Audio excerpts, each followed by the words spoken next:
Turn that damn juice on! Powered by Arkansas, for Arkansas. This is Inside Arkansas Live. And welcome into Inside Arkansas Live here on this beautiful day here in the great state of Arkansas. I'm your host, John Neighbors, alongside Curtis Wilkerson and Andrew Ellis, and appreciate each and every one of you for making us a part of your afternoon this afternoon, as we're going to have a loaded Wednesday show for you today. Going to have a lot of Razorback basketball talk because the SEC schedule has officially come out. We're going to dive into that and give all of our thoughts on that.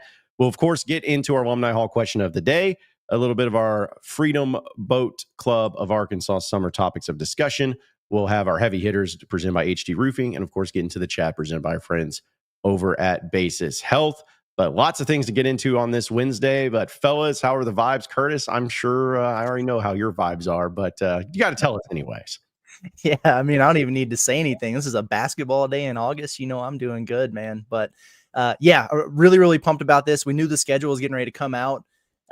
Very, very excited about the slate. Looking forward to talking about it. So yes, the vibes are very, very high on this Wednesday. The vibes are pretty high for me too. My Miami trip has come to an end. It was very productive. The Astros went 2-0. We took care of business, and I'm back in the Central Time Zone. Really looking forward to being back in Fayetteville. I was just telling you guys that every time I leave Fayetteville, I'm like, why the hell did I do that? Like, that was a stupid decision. I need to be back there. Can't wait to sleep in my own bed, and can't wait to be back in close proximity to my guys.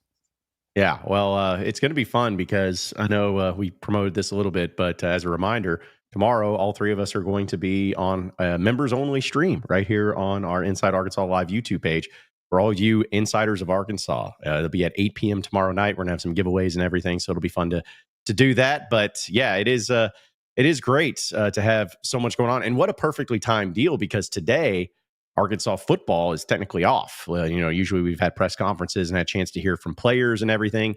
That was already a scheduled day to be an off day today. It resumes back tomorrow with Eric Mateos in the offensive line. So we'll continue to break that down. But like I said, perfectly timed for basketball news. And the SEC men's basketball schedule gets officially released for each and every day. Don't know the times yet or anything, but it's like that's the thing about the football or the basketball schedule. It's like a slow little thing. You get a little tease of, all right, here's the opponent you're playing. And here's if you're playing them home or away. And here's how many times you're playing them. And then here's the dates. And here's the times. It's a slow burn there. But for those of you who may not have heard, here's the schedule. This is the official graphic put out by the Razorback Basketball social media. And just to run through them real quick for those who are listening audio-wise, you open the season in the SEC home against Tennessee. You opened on the road against Tennessee last year. Now it's at home. Then you go on the road to Ole Miss, at Auburn, South Carolina at home, at Georgia, Vanderbilt at home, LSU at home, at Oklahoma, Kentucky at home. I hear that's a big game. At Mississippi State, at LSU, Auburn at home, at Alabama, Missouri at home, Texas A&M at home, at Florida, Texas at home, at Missouri, and then, of course, the SEC tournament. So, Curtis, you saw this. You knew about this. What are your takeaways from the SEC schedule with the dates and everything to go along with it? Yeah, I mean, I think my top takeaway is probably what everyone else's is. I've really, really got my eyes zeroed in on Nick Pringle's grudge match against South Carolina there in mid-January. No, just kidding. It's Kentucky, man. January 31st. And here's the thing. It's so funny because I tweeted out like 2 days ago. It's like, as long as they get that game right, make it a Saturday, make it after February 1st. I'll be happy. I won't complain about everything else. And they do January 31st, one day beforehand. I'm like, what the hell, man? Are they messing with me or what's going on here? I like it, though. It's strategically placed. They did this last year to put that game in between the AFC, NFC championships and the Super Bowl, like that week in between. So cool. I'm okay with it. I give it an A- grade for that game because I'm like, all right, you could do it a little bit later when it might have some more consequence in the SEC race or whatever. That's a good time to do it. Hopefully it winds up being a night game, whatever. I'm okay with it. I love the Saturday home schedule. Last year, it left a lot to be desired. I felt like this year, opening with Tennessee, you get Kentucky in your building, you get Auburn in your building. So some really good games there. But what I think stands out to me the most when I'm looking at it from a standpoint of wins and stringing some things together is, remember how last year it was like 2 at home, 2 on the road, 2 at home, 2 on the road, 2 at home, 2 on the road. You only have 2 road swings this year. of 2 games. Now, the first one sucks. I mean, it's right out of the gates. We talk about Arkansas getting off the slow starts when you're at Ole Miss and at Auburn. That could be difficult. But the next one seems very, very favorable to me. Not only is it at Mississippi State, the hump is weird, but then at LSU, one of the teams projected to be at the bottom of the conference, and it comes off of a bye. I just can't think of a more favorable situation for Arkansas. The SEC treated the Hog very well, boys. I got to say, I don't have a whole lot to bitch about. I thought that I would, but I don't. I will take this 10 times out of 10. Yeah, absolutely. I definitely am all for that timing of the Kentucky game. Love that it's on a Saturday. It's like almost exactly because it was February 1st last year, right? So it's like right there in that same window. I think that makes a lot of sense, and I have no complaints there. The 2 things that jump out to me: one, before that Kentucky game, I'm looking at a 5-game win streak. That's a tough 3-game stretch to open conference play. Seems like that's happened like 6 years in a row. I mean, Arkansas last year started on the road at Tennessee, then had Florida, had Ole Miss right there. This year, like that's a pretty tough. I mean, Ole Miss, we'll see how good they end up being, but going on the road there, that's never going to be fun. Tennessee, no matter where you play them, historically pretty tough game. And then of course Auburn, that game should have a lot of heat, should be a fun atmosphere there. But then I see 5 straight wins right there leading up to that Kentucky game. So should have some positive momentum there for Arkansas, and should be an absolute madhouse in Bud Walton Arena. But back to those 3 games to start SEC play again. I do also, as much as I don't love starting conference play with actual tests, in the SEC, it's kind of hard not to do that with how good the league is. I think about early season, adding it in with all these marquee non-conference games that Arkansas is going to have. We're going to have more of an idea. We're going to have seen this Razorback team go through so many battles by the second weekend in January. It's going to be kind of interesting, like how much we'll know about this team. Because a lot of times as you're starting conference play, you're still kind of figuring out your team. You don't really know your rotation. You don't really know who your guys are. You don't know if your team can handle adversity. Arkansas is going to be as tested as any team in the country by the time they even really get rolling in SEC play, which I think is, an interesting challenge, but I think bodes well for the long-term future of this team and them kind of finding that chemistry with themselves.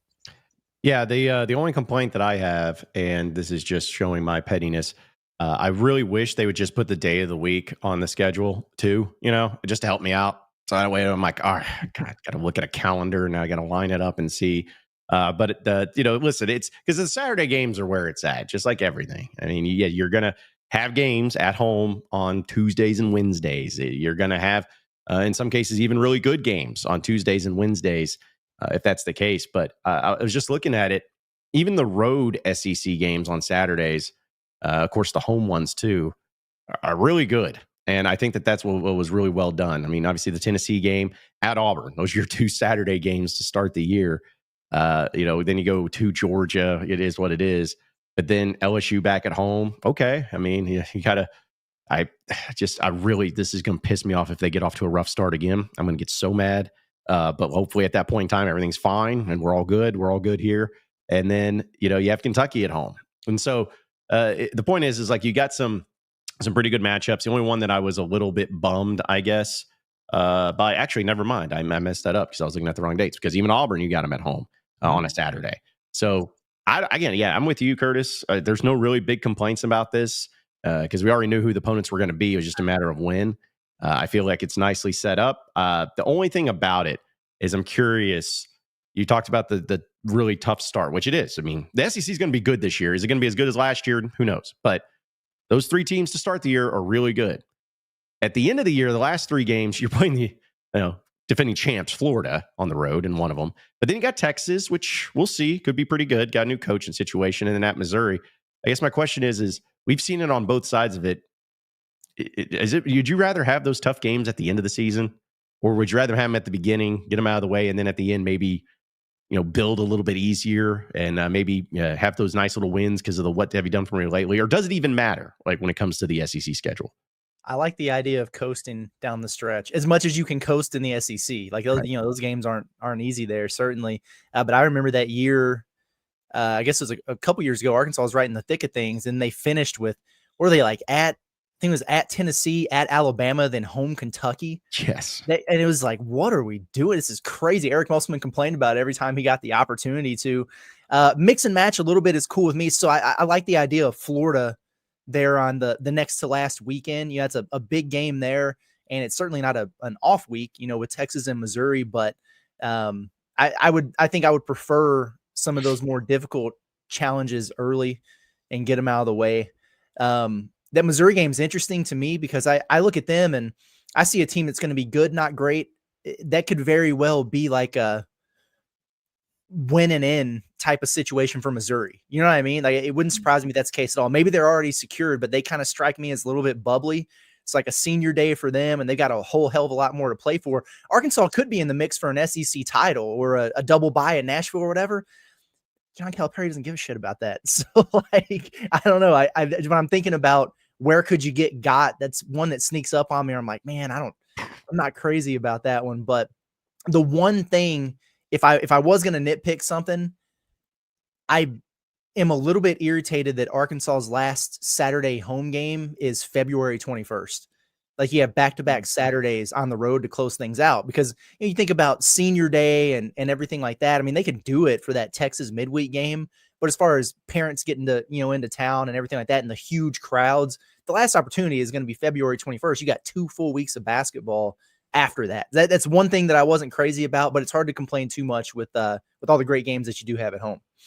One thing that could be up for grabs for Arkansas down the stretch, you mentioned that kind of sneaky game to finish the year against Missouri. Arkansas could be on the cusp of John Calipari's second undefeated regular season, so they might have something exactly for themselves. But going back to your point, John, about would you rather have the easy games first and then the hard ones? I feel like, listen, if you have a 2-game stretch and you're like, we're guaranteeing we're going to go 1-1, you'd rather win the second one, right? Because then you lose the game early, and then you kind of convince yourself, all right, we got to find something. Then you beat a bad team, and you get to tell yourself, oh, yeah, no, that was great. So I actually do like the idea of getting some of those, getting that tough stretch out of the way. And also, Christmas break is a time where you don't play a ton of basketball. You're going to have 1 or 2 games stretched out there across a couple of weeks. That's a good time for the team to kind of reset and be like, look, what's on the schedule. Hey, we're starting SEC play, and we have to be on our P's and Q's right away. It's going to kind of alert them and give them a chance to lock in. And then, hey, last year they faced a lot of adversity early in SEC play. If they do face that again, I mean, all teams face it at some point. I think the schedule, again, does kind of let up a little bit where you have that 5-game stretch leading up to Kentucky where this team, that should be a time – timing-wise, based on the season and just the schedule, where this team really starts to find a groove. You have that game against South Carolina, Georgia, Vanderbilt, LSU. That's a good situation right there, coming off the heels of a tough 3-game stretch for Arkansas to really find a groove. And then, again, once you get there, then the closer you get to March, it's not that hard to get your guys motivated and to really sell yourself on why these games matter. And by that point, you have a much firmer idea of what your resume is, what you need to accomplish. But I think I overall, again, don't really have many complaints about the schedule and the way it lays out. Well, and I know this is a different year than what it's been previously, but I feel like, yes, I would rather the start of it be more difficult. But at the same time, man, what I think if I did my research right, which is very dangerous anyways, Arkansas has started 1-6 the past 2 years, right, to start SEC play, if I'm not mistaken, or at least 1-5. Yep. And then they had a year back in 2020, 2021, they started 2-4. The reason I'm bringing that up is I almost have forgotten what it's like to have a good start in SEC play. So maybe just for 1 year, I wouldn't mind having an easier quote start to play. But if you're not playing your best basketball at the beginning of SEC play, then maybe the difficult games are the ones that you're fine with and dealing with. But either way, not to say that Arkansas is going to go 0-3 to start the season, because of course they won't never do that. They're totally going to go undefeated. But it's just, man, I really want to see a decent start to SEC play. I want to go into that Kentucky game at home buzzing because the Razorbacks are 6-2 in conference play or just something like that, to where it's from the jump, and it's not the kind of the same, oh, here we go again. And then the optimistic people are going to be like, hey, well, we do this every year, but we turn it on the right time. It's like, yeah, but it's still frustrating. And then people are just be like, Cal's cooked, he sucks. I just want to see a good start. I don't care who it's against. Just give me a good start in SEC play. Well, people are going to do that with John Calipari anyway. They'll lose to Duke in overtime in Chicago on Thanksgiving. People are going to be like, he's cooked. He sucked. He's washed. Get used to it. Razorback fans, we tried to tell you. They're going to start 1-2 in SEC play. Just book it right now. I don't know what the combination is going to look like. They're losing 2 out of those 3 games to start league play.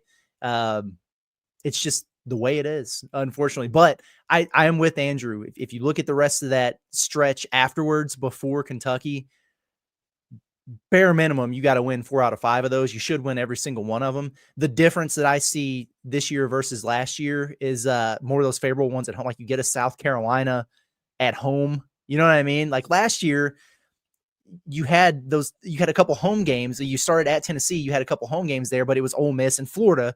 Turned out to be really, really tough. They caught you at the wrong time and they beat you. And then you've got 0 momentum at all, and you have to go on the road. So you might start, let's say you start 1-2, this season. Well, you might be reeling just a little bit, but then you get the comforts of your own home against the worst team in the league. So I think that's a good opportunity to bounce back and get back on track. If they get off to one of those 1-5 type of starts again in league play, am I going to go off the deep end and be like, oh, here we go. He has lost it. This is ridiculous, man. We overhyped him. No, because I do think that this team will figure it out just like the other ones have. But what I can promise you is that I will never, ever, ever, ever go into another Razorback basketball season expecting anything other than that, because this is as clear of a path to having a strong January that they've ever had. Yeah, and I know we're talking about the conference schedule, but I think the non-conference is going to be a huge factor in this equation too, because you talk about the kind of mental gymnastics you go through as your team starts SEC play, because more often than not, that's really the first time you're getting consistent test for your team. Arkansas, we'll see their resume could be one of 7 different directions by the time SEC play starts. Maybe they'll have a couple marquee wins under their belt to where, like Kentucky last year had so many big non-conference wins that by the time they faced some adversity in non-conference or in conference play, it was like, yeah, but they beat Gonzaga, they beat Duke. Like they had some things on their resume to kind of tide them over. So I think, like you said, they're going to go 1-2 in SEC play. If they're 1-2, but they've got to win over Duke Houston and win over Houston or whatever, it's like, yeah, I'm probably going to be able to sleep a little bit better at night. Yeah. And even 1-2 is fine. In fact, like you said, it's going to be expected, and I'm good with it. But it's a stretch afterwards. I want to have a winning record in SEC play by the time you face Kentucky. You have 8 games before you face Kentucky. You better have a winning record, because if you don't have a winning record, I'm going to be pissed. And then I'll forget about it when they go to the Final Four later that year, but I'll be pissed in the moment and then go from there. So they should really be anywhere from 5-3 to 7-1. Yeah. I mean, honestly, and here's the thing.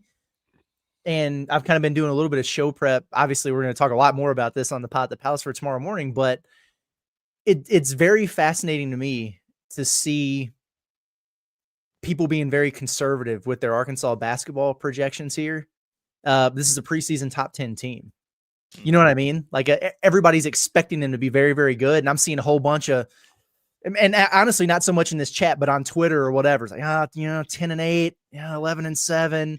But then we've got Arkansas football, who's projected 14th in the SEC. And for anybody who says, I don't know, like 6-6 or so, it's like, you asshole. What are you talking about? Why are you so negative? They're going to win 8-9 games. And it's almost like you want what you can't have, and then you think what you can have is too good to be true. It's just the weirdest thing in the world to me. So I'm catching myself in that mental gymnastics too, where I'm looking at some of this. I'm like, all right, we know that they're going to lose a stupid home game somewhere. Like where's it going to be? We know that they're going to have that slow stretch to start SEC play. Let's go ahead and mark it down. You can really quickly get yourself to like 10-8 or something with this schedule. And then you look back and you go, wait, hang on. They got the most returning production in the SEC. They got the McDonald's All-Americans coming. What, they're top 10 going into the season. What are we doing here? We got to go find it's crazy how the mental gymnastics works as a fan. And I get it. I'm part of it. And then, of course, we don't really, we have an idea of, what each team brings to the table, who all they have coming back. But, like, I remember last year when we were doing this exact thing, reacting to the schedule and kind of breaking it down. And I remember looking at that opening conference stretch and thinking, man, Ole Miss, Florida at home, you got to win both of those games. Those are 2 big home games. And I didn't think Florida was going to be the national champions, you know what I mean? But then you get into the season and all of a sudden you're not playing well. You play that Florida team at home and it's like, it doesn't feel the same. Like once the game actually comes, we feel completely differently about it. I have no doubt in my mind that there's going to be a couple of these that we kind of forecast as, oh, that's going to be a really crazy stretch. And then, Tennessee might be freaking 7-6 by the time you play them. And then, Yeah. Who knows what, maybe Georgia's just going to be like undefeated and we'll be like, holy cow, this is a big game that we had as a gimme. And so it always plays out in a kind of a unique way. But I just can't wait until we start seeing some action from other teams. So we start really having an idea of what to expect, what this is going to look like. So speaking of that, the Alumni Hall question of the day presented by our friends at Alumni Hall, the ultimate Razorback shopping experience. Get all your Razorback apparel like this sweet DJ Wagner jersey. They don't know who's going to be the basketball player that they have a jersey for this year, but it probably will be DJ again. But either way, they're going to have it. So check them out today at InsideArkansas.com/Alumni Hall. Use that promo code HOGSBY20 for 20% off your purchase. Just how many games you think Arkansas is going to win in the SEC? Because obviously it's not too early to start throwing out your predictions that everybody's going to hold you accountable for. But your choices were 16 to 18, 13 to 15, 12 or 10 to 12, and then less than 9. Because come on, losing records don't exist in the SEC and Arkansas basketball. But either way, 60% of you say 13 to 15 wins in the SEC, while 24% of you say 16 to 18, and then 15% of you say 10 to 12. Yeah, they're feeling it, man. Yep. Yeah, I mean, here's the thing. You are a projected top 10 team. You're a team that's going to be projected to finish near or at the very top of the conference. This is still a league that's going to get 14 teams in the NCAA tournament again. You know what I mean? Losses are going to be there to be had. Like outside of there's always, it seems like, going to be that one team that just really takes off, like Auburn last year. All of a sudden they're just kind of head and shoulders above everyone else there. Florida wound up being really good, but then there's just a bunch of teams knotted kind of in a similar spot within 1 to 2 games of each other. I'm in that 12 to 13 win range. I'll go 13 just to fit the criteria there, but they're going to lose some games, man. Everybody in this league is going to, if they win 16 to 18 SEC games, we're going to be flying high. I mean, you're a 1 seed. With that non-conference schedule, if you win 16 SEC games, you are a 1 seed in the NCAA tournament. Not to mention their net and all that would be like through the roof based on, Yeah. I mean, even if they didn't have a great non-conference, like even if they just go 500 over some of those big games. I was, you said you're between 12 and 13.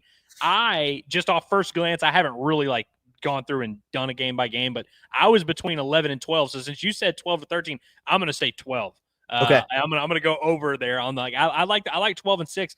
Curtis, I remember you doing a pod last year where you broke down Calipari's SEC records are like stunningly good. Like obviously last year he goes 8 and 10 at Arkansas, and that's really the thing where we have in our minds. But like the league was also a lot worse back in the day. But like he wins games that he's supposed to win in SEC play for the most part. Like of all the times that you think of Calipari getting upset and doing all this in the regular season, he's actually pretty reliable when it comes to just having a high floor. Like last year was probably the worst conference record we're probably going to see from Calipari at Arkansas, even if they never, reach the heights that we want them to reach. So I think they're, again, I think this team has their returning core. They have a pretty high floor. Like I think they're going to not lose a bunch of stupid games, and they'll just kind of hold serve against all the really good teams, of which there are many. And so you add it all together, I think they beat Kentucky at home by 1,000, 12 and 6. That's where I'm going. I got him at 15 wins. I mean, listen, it's certainly not going to hurt my feelings. Yeah, and I don't know. I'm not going to say specifically who. We'll do that closer, but I will say one of those losses is going to be a stupid loss that just doesn't make any sense, because that is for sure going to happen. I'm hoping it's not anybody that's really detrimental, but losing at home to Texas A&M or something dumb. Like it's like, okay, why? Or losing on the road to LSU, which I hope they don't do because they did that last year. But yeah, you got to win that one. You got to get the redemption from the teams you lost to last year. I know Florida's going to be tough, but you got to redeem yourself against Ole Miss, redeem yourself against LSU in that regard. South Carolina for sure got to redeem yourself. So, those teams that you only played once and lost. Yeah. Yeah. You gotta make that happen, and sweep Texas again, because that'll be fun, and beat Kentucky. I guess you only played Texas once this year. I forgot about that, because Auburn is now the double thing. So, man, I can't wait. Basketball season will be here before we know it, and exciting. Real quick, because I know we'll move on and get into the chats and everything. So that Kentucky game Saturday, we know it's going to be a big one. what's the ideal tip time for a Saturday game like that? Because in football, we always talk about kick times because of tailgating and stuff like that. Last year was 9 p.m. Eastern time, which is absurd. And I felt like it was way too late. But if they went to you guys and said, hey, what time you want this game against Kentucky on this Saturday to be played? What time are you picking?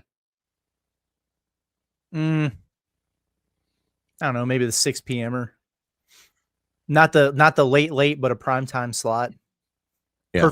Perfect for game day, Yep. Yeah, I would have said 7, but they don't really do a 7 p.m. slot on those Saturdays, do they? Yeah, I guess I don't know. I guess it depends on what the slate looks like regionally, but yeah. Yeah, I think I'm with you. Like, I think night game, but it doesn't have to be as night as last year. Although I will say it wouldn't really. I know that 9 p.m. Eastern is tough for Kentucky fans, but like if it's 8 p.m. Central Time, local time, that's not going to be too crazy, especially with the atmosphere it's going to be. I feel like by the time that 8 p.m. tip would roll around, that place would already be like bubbling. You know what I mean? Like it would be ready to roll. Now, if they were still doing the middle of the day CBS game, that'd be a good spot for it. You know, just anything but the 11 a.m. Just like in football, anything but 11 a.m. Like all that. And I'm going to say this right now. I have no idea what it's going to look like or what we're going to do. But assuming that game is a later in the day, maybe even a night game, we're going to have some shenanigans planned for pre-game festivities leading up to it. May not have something like doing a show from the KS bar like we did last time, but still be some fun stuff that we'll get into. So it'll be a good time. Yeah, it will be. Let's go ahead and get into your chats presented by our friends over at Basis Health, where we know that they're changing the way that healthcare is delivered by providing the mobile medical visits to the comfort of your very own home. A doctor will come to your home for urgent care, primary care, IV hydration, and so much more. It's Basis Health. They're here for you when and where you need them the most. You can learn more at basishealth.org today. All right. So since it's a little bit of a basketball-driven show, which is great, let's go ahead and get to some of these. A shout out to Chris, or the Super Chase says, hashtag WPS. I'm drinking the Kool-Aid, boys. So good. Now's the time to do it. Yeah. I'm Chris, and listen, we really appreciate it. I got to ask, though, what's the picture, dude? Like, is that just like a barn or a shed or a fence? Just his residence. Just something. I just was curious. I'm not hating, just curious. But appreciate that. Our guy Hayden, who's been a member for 3 months, appreciate you, Hayden, says, I don't see one L. So 18-0, I think is what he's thinking. Yeah. Now is not the time for this is August. We have no stinking thinking for Arkansas basketball. You got other things to be concerned about right now. This is your saving grace. It's that time of year for the large red man to burst through the walls and scream, "Oh yeah!" Absolutely. I know I'm referring to the Kool-Aid man. Kool-Aid man, yeah. Just making Kool-Aid sure. Man. Let's see. Phil just says UK on notice of their demise on January 31st, 2026. Good deal. Yeah. All you Kentucky fans that, I guess Cats by 90 is back into the chat. Saw that. Great for you.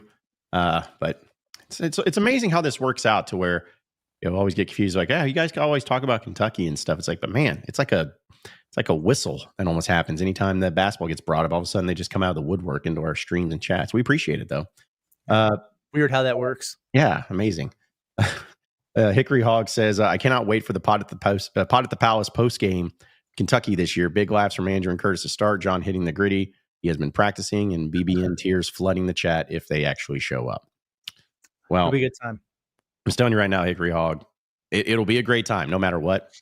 But I just don't see any way, shape, or form it's going to top after last year's vibe and mood. I don't think it'll be topped. I thought you were going to say you don't see any way, shape, or form you're going to gritty again. That's what I was thinking he was going to.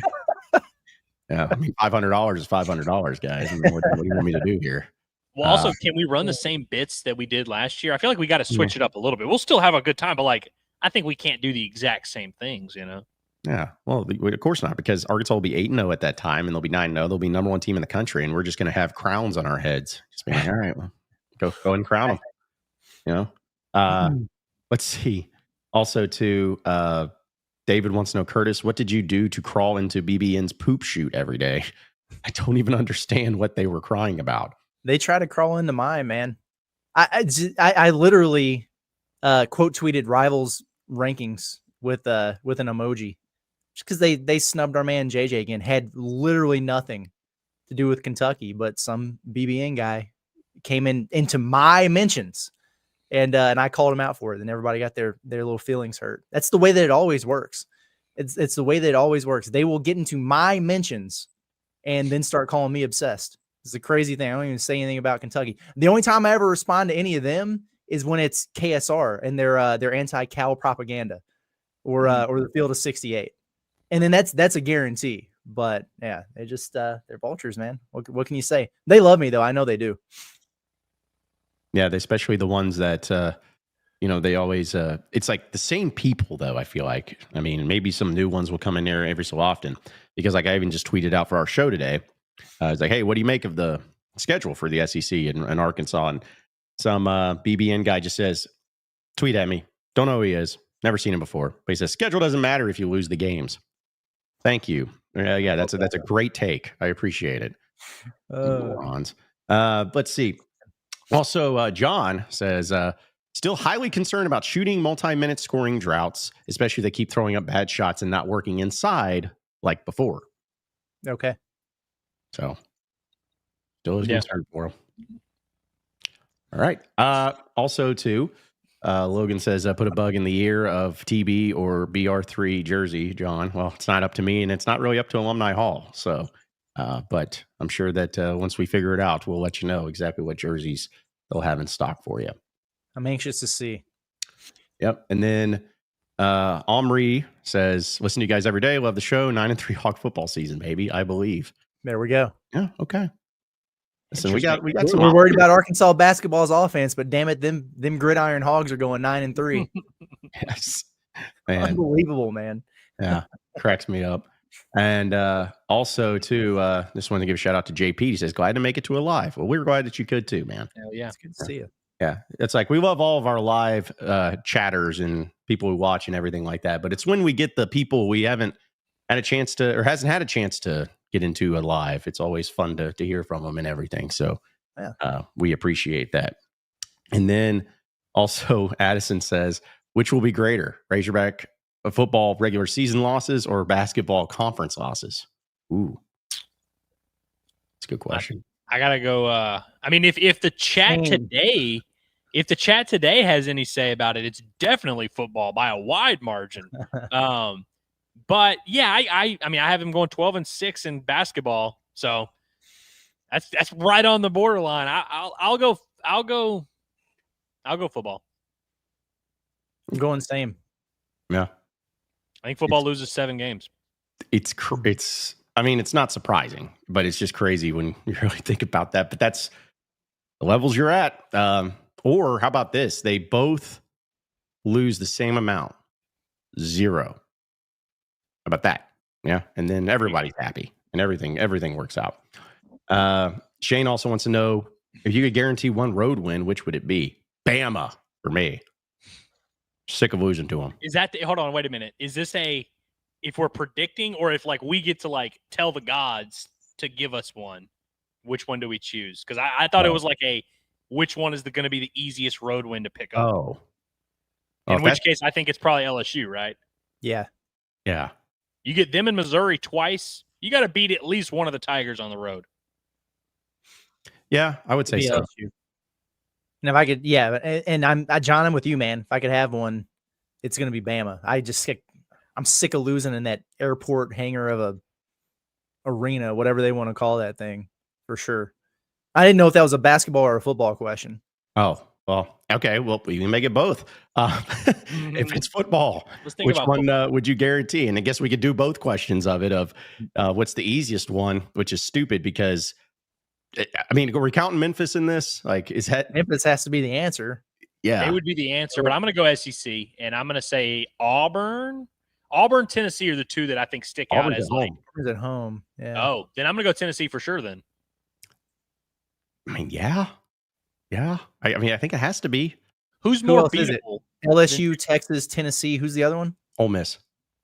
Oh, I'll go Ole Miss. Oh yeah, Ole Miss and Tennessee, I would say, are the two. Yeah. But the one I'd like to beat the most would be Texas, because that'd be kind of cool. Yeah. Oh, give me LSU. Give me the Brian Kelly fired game. Yeah. That would be pretty sweet if you ended because then you'll start getting truly the reputation of ending the tenures of LSU coaches. because Arkansas could do that with the situation with Will Wade when he was there, and of course throw Brian Kelly into the mix too. That would be pretty sweet if that ended up happening. You know, it's funny in my group chat with my high school buddies that are all LSU grads. They're all, of course, excited for football season. You know, starting to get a little bit of the Kool-Aid. Kool-Aid goes everywhere. But I have one buddy who is adamant he hates Brian Kelly, and he's doing the reverse jinxing of like, I think we're going 6-6, and we're going to fire Brian Kelly. He's just not the guy. And so it's funny to watch the Kool-Aid get ruined by the guy who secretly wants the coach fired. It's nice to know that exists everywhere. Yeah, for sure. All right, so we'll get into more of your chats. We'll have some other things to dive into as well today, but I want to remind everybody that we're brought to you by our friends at Hickey Hull Law, where they are going to help you out when it comes to all of your divorce and custody cases, because they're far too important to try to face it alone. And so many of you who have gone through this process before, you know how tough it can be. And also some of you who have maybe never gone through this process, but you know somebody who has, they're going to tell you it ain't easy. So make it as easy as possible on yourself by getting Hickey Hull Law to help you out, whether it's divorce, custody cases, criminal, civil litigation, personal injury, estate planning, all those things. They can help you out with their offices in Fayetteville, Fort Smith, Little Rock, and in Mena. So give them a call today at 479-434-2414. That's 479-434-2414. You can also check out their website, hickeyandhull.com. Scan that QR code right there on your screen as well. It's Hickey Hull Law. Things are about to get better. All right, so we'll have a few of your chats too. And again, not since football really didn't have any major things happening today, be back. Which, by the way, guys, like, would you say of the position coaches, is Mateos the one you're most interested in hearing from? I know we've heard from some already, but minus coordinators, minus Pittman, but would Mateos be the one you're probably most interested in hearing from? Yes. Okay. Hands down for me. I'm really interested to see what he has to say about this group, what he has to say about that competition over on the right side, the thought process behind, moving Carmona inside and just how that's going, how Kittler looks at all of that. Because it's just so important, man. Every single thing that we talk about in terms of, can this football team outperform their expectations or be better than people are giving them credit for? The buck stops at the offensive line, man. Like, if they're not significantly improved, it just ain't going to happen. So that's number one on my list for sure. Yeah. And, I was thinking about between him and Deke Adams, because I think there's a lot of questions on really both sides, of the line play. Deke Adams, if I remember his press conferences, like I think I do, pretty old school, pretty coach speaky, pretty like standard, we got a lot of depth. We got a lot of options. We really like this guy. We really like this guy. And Mateos certainly is going to have his fair share of coach speak. I mean, he tried to convince us they were going to be rotating at every spot last year. I'm sure he'll do something like that. But personality-wise, Mateos is like a, confident, talkative guy that seems to, doesn't mind being in front of a microphone. So, I think he's going to handle that well. And what kind of tone? Because last year he was entering his first year as the O-line coach. So it's a little bit easier to be like, oh, yeah, we're about to come in here and crush it. Now that they had a year that really didn't go the way that, anybody wanted it to go, especially on the right side, I wonder what he says, because we haven't heard from Eric Mateos since then.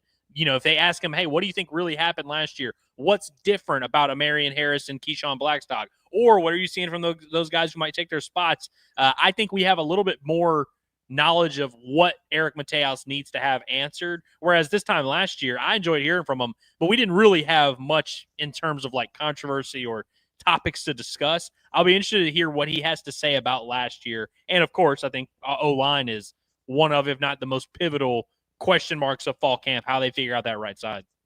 Yeah, because, I think he may have to word it his own way, but just knowing the situation he's in, does he feel better?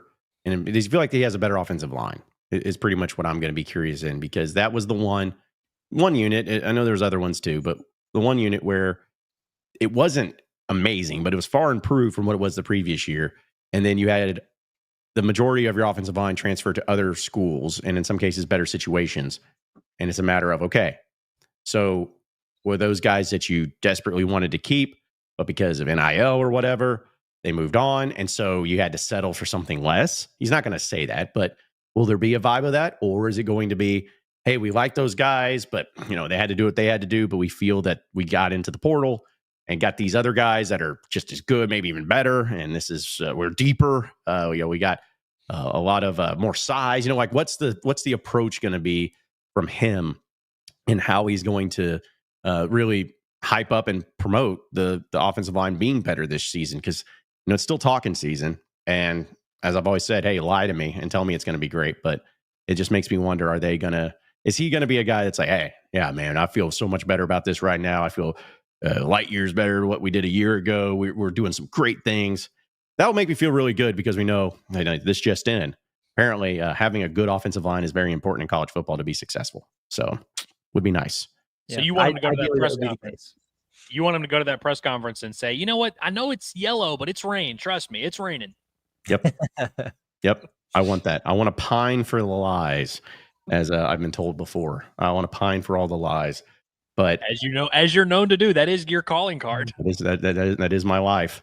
But I do like Mateos, though. I really do. I thought it was a good hire when they made him. And a lot of people still forget he's a guy who has connections at Arkansas previously. I mean, he was a grad assistant under Sam Pittman way back in the day under the Bielema era. And he was a guy that wasn't just hired randomly. He was at Baylor before. So he's got a good pedigree, very intense guy. And he probably answered this last year because that's what I just need to go back and watch. But you guys remember he has Pittman. Him and Pittman are neck and neck, like right next to each other every practice. Pittman, that's what he's focusing on, and everything else is going on, which is fine. But I'm wondering, is that still going on as much this year? As he maybe given Mateos a little bit more of a leash, and Pittman's focused on other things?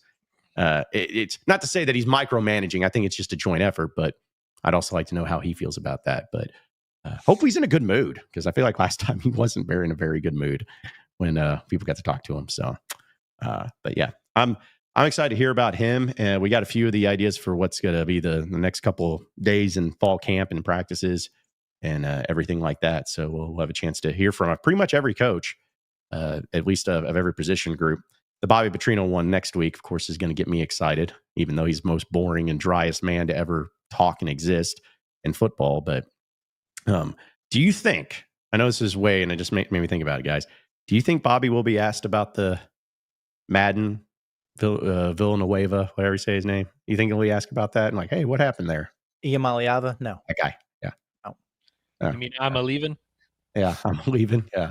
Because I would just like to, because I don't think he'll get asked either, but I don't know. I just like to see if he's just no comment, or if he changes his mood, or if he just doesn't even care. Could be any of those things. I bet no ask, but I also think if he does get asked, will give a no answer, like we're worried about the guys in this room, blah blah blah. Which is the right answer, I would say. Yeah. No, I just like to hear new things and hear from them, and I'm appreciative of that at least.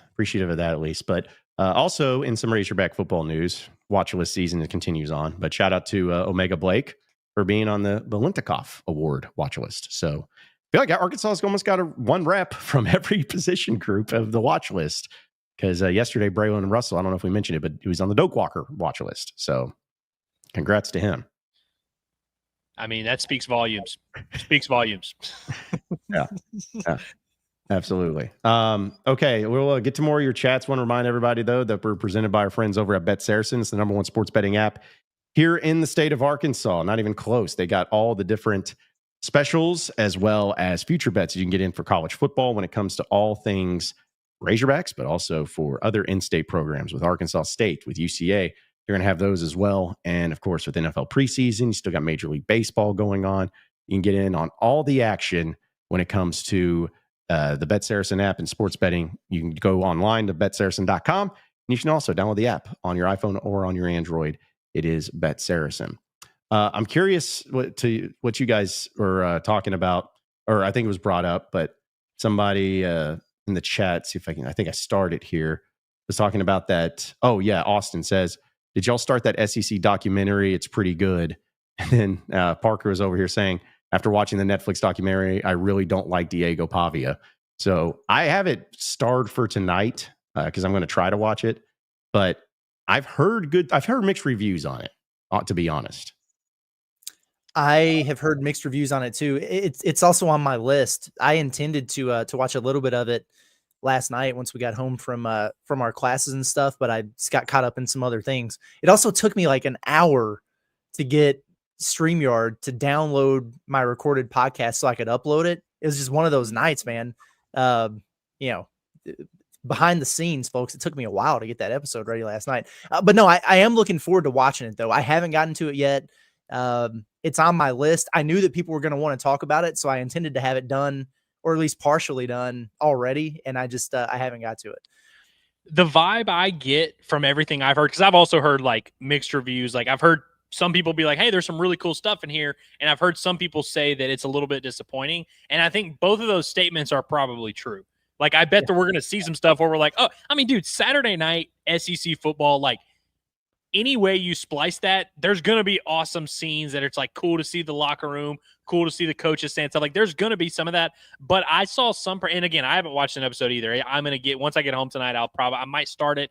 Maybe tomorrow morning I'll watch it, but I'm definitely going to watch it. I've heard one person say that it reminded them of the Florida documentary that they did a few years ago on the Swamp Kings or whatever, where it was like entertaining and good, but it didn't teach us anything new, and it didn't really dive in, because I think there's some people who truly think this is about to be Last Chance U, completely explicit, behind a peek behind the curtain, and I think it's going to be that to an extent. I think it's going to be pretty PG, if I had to guess, and I bet we'll see some cool stuff, but you're definitely not going to get like anything real. Like, you're not going to see Braylon Russell coming into Coach Pittman's office and telling him he's transferring or anything like that. Yeah, the hardest hitting thing I've heard so far about the Arkansas standpoint of it is when Taylor Green took that cheap shot in the Tennessee game. And then it was somebody teeing off on whoever the Tennessee player, like one of his teammates or something, was going off on him on the sidelines, and then Taylor's knee was all swollen up and everything. And but outside of that, I don't have much info yet. Speaking of Diego Pavia, by the way, he's had a rough PR offseason, I would say. Now, it's not been anything crazy. He hasn't said anything horrible. He's just a little too talkative. Like, he's doing a victory lap this offseason where he was on like Bussing with the Boys, Barstool. Like, he's gone on this media tour, which would lead you to believe that he like absolutely dominated the SEC last year. And obviously Vanderbilt was one of the coolest stories in college football last year.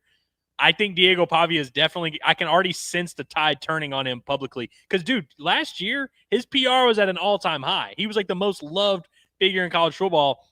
I think this show might spell the end of that for Diego Pavia. I feel like he's a victim of the less is more type thing, that so many people are like, oh, man, when it's happening in real time, that's a cool story. I like that guy, Vanderbilt. His name's Diego. I mean, how cool could that be? He's a funny guy and all of that. And now it's at the point where I'm like, okay, buddy, yeah, we get it. You're a Vanderbilt quarterback. It's like somebody let the not say fame, but let the likability go to their head to where he's like, I'm so likable that anything I do is going to be likable, and it's not. So I feel like he's hitting that stride. He's trying to be Johnny Manziel. Yeah, and listen, why? to be fair, if you're going to be a 5'9" quarterback in the SEC playing at the highest level, you have to have a self-belief that is like, well above an average human. So I almost don't even like really begrudge it, but I definitely agree with a sense of like, it was cooler when he was this guy we didn't know much about. Now I feel like we know too much about him. And again, he had like 14 touchdowns, 7 picks last year, something like that. Like, it wasn't this so awesome season to where you should be like doing the full media tour. Yeah, it makes me wonder if they did not beat Bama. I mean, do they have? Is he as viewed? He doesn't even get that waiver to come back. I bet it's not. It's a complete non-story. Yeah, no, I think so too. I'm hoping maybe one day. I was actually joking around with one of the KSR people last night on Twitter. It's like, be nice if they did one for basketball, because I think like that one would be, really heavy. Because obviously SEC basketball has gotten a lot better, and you would hope that there'd be a lot more attention paid with Arkansas and Cal and being a lot more represented than maybe the football side of things. But I don't know, maybe that'll be in the making one day, maybe not. Maybe I still don't know if they're doing a season 2 of the Vice documentary. I don't think they are, but it'd be really cool for that. But either way, they need to do it for more. Imagine if they did it for baseball. I don't know how many people would watch it, but I think baseball would be cool for the perspective of, like, it's like the one thing that Arkansas will not have the most representation of is the one thing they do it on. And if they did it on anything else, Arkansas would have a bunch of representation on it, you feel like. But it's like that's the way it works. Yeah. It's like, I want to have it to be relevant. Like, why couldn't these documentaries come out when Arkansas was good, or like the behind the scenes stuff when Arkansas was good? It's like, no, you got to have it. It's like, oh yeah, them. Oh, yeah, imagine that 9-4 year with peak Snapchat, KJ Jefferson and Larry the Bowling Ball, Sam Pittman. I mean, there's some potential gold right there. We would have been eating that up. You know who actually, believe it or not, I think would have been great in this type of setting is Brett Bielema. He was good on those like behind the scene things. He always, and again, he makes you feel like he's more interesting than he is. Bielema would have been talking his crap if he were on this show. Yeah, well, that's the thing is you got to have something that's interesting about it. Not to say it has to be a coach that's interesting, but there has to be some intrigue. But you go to that, like you said, that 9-4 season in 2021. Like I remember, was it a bumper pull that was on ESPN? He was shining the trophies, all the trophies they won before he goes on. You know, he's like, oh yeah, we got all 3 of them over here. There's a lot of fun involving with that whole season, and it's amazing what happens when you win. How much fun the team can be. It's like something correlates there. Let's get back there. Yeah. It really was a blast. That was a hell of a year, man. Yeah. Yeah. I mean, the games, I think that if I'm not mistaken, guys, they won all their home games, but one. It just that Auburn game. The Auburn game that they, that was it, which was dumb. Like, it's a dumb game. It's a very, very dumb game. Beat the hell out of a bad Missouri team. Yeah. And of course, beat the crap out of Texas. Lose to that year? Bama, Ole Miss, Georgia, Ole Miss, Bama, right. Georgia, Ole Miss, Auburn, which are 3 in a row, and then you lost to Bama later. Yeah, because that was the thing. It was almost like classic Houston nut 0 for October. You start 4-0, and then you lose your next 3. Granted, playing on the road against Georgia doesn't help, but man, if they just would have had the Missouri schedule that year that Missouri has this year back then, I mean, they could have won 10 games. You know, it could have happened. But still, I was a big fan too. I know we're talking about that year, but I was a huge fan of going to the Outback Bowl. I love that bowl game too. Tampa was cool. Cool city. Nothing against the fine city of the Liberty. It's just, man, like Arkansas, that's the one cool bowl game they've been to in a decade. And that sucks. Honestly. That sucks. Like, nothing against the Belk Bowl or the Liberty Bowl. Oh my gosh, is that it? Is that the only other bowl games they've been to in a decade? Everything against those bowls. 2014, so yeah. God, dude, that sucks. That's so true, but that sucks. Right. I remember people getting so mad when Arkansas got the Liberty Bowl again, and we were kind of deflated about it. And I was like, man, they could have sent them to Birmingham even just for something different. That's all. That's all. Yes. Like, hey, all it's going to take is 7-5 to go to that Las Vegas Bowl. 7-5 can get us to Vegas.